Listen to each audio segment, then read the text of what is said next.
एक समय की बात है। एक गांव में सोनू नाम का एक छोटा सा लड़का रहता था। उसे घूमने फिरने का और नई नई चीजें जानने का बड़ा शौक था। एक दिन जब वह जंगल में घूम रहा था, उसकी नज़र एक जादुई संतरे के पेड़ पर पड़ी। पेड़ बाकी पेड़ों से बिल्कुल अलग था, जैसे कोई खजाना। उसकी टहनियों से लटकते संतरों की चमक सोनू की आंखों में बस गई। सोनू ने उत्सुकतावश एक संतरा तोड़ा और जैसे ही उसने उसे चखा, उसके अंदर अचानक एक अद्भुत शक्ति आ गई। उसे लगा मानो उसकी ऊर्जा 10 गुना बढ़ गई हो, और उसका दिमाग, वह तो जैसे किसी जादू से भर गया हो। हर मुश्किल सवाल का जवाब अब उसके लिए एक खेल बन गया था।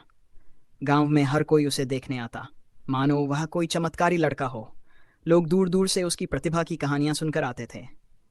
लेकिन जैसे जैसे समय बीतता गया, सोनू की वह अद्भुत शक्ति धीरे धीरे कम होने लगी। पेड़ पर जो चमकदार संतरों की कतार थी, वह भी अब मुरझाने लगी थी।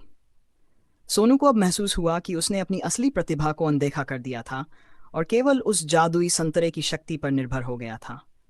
उसे गहरा पछतावा हुआ। वह भागते भागते उस जादुई पेड़ के पास गया और उसने अपने लालच के लिए पेड़ से माफी मांगी। उसकी आंखों में पश्चाताप की सच्चाई थी। मैंने अपनी असली ताकत को भुला दिया था। मैं वादा करता हूँ, अब मैं अपनी काबिलियत का उपयोग अच्छे कामों के लिए करूंगा। सोनू की आवाज में गहरा संकल्प था। और तभी, जैसे किसी जादू से, पेड़ के बचे हुए संतरों में फिर से चमक आ गई। उस दिन से सोनू ने यह समझ लिया कि असली ताकत बाहर नहीं, हमारे अंदर होती है। वह जान गया कि जादू की नहीं, बल्कि हमारी अपनी मेहनत और कौशल की शक्ति से ही हम जीवन में सफलता पा सकते हैं। सोनू की यह सीख अमर हो गई। सफलता के लिए किसी बाहरी जादू पर निर्भर नहीं रहना चाहिए, बल्कि अपनी क्षमताओं को निखार कर दुनिया में सकारात्मक बदलाव लाना चाहिए।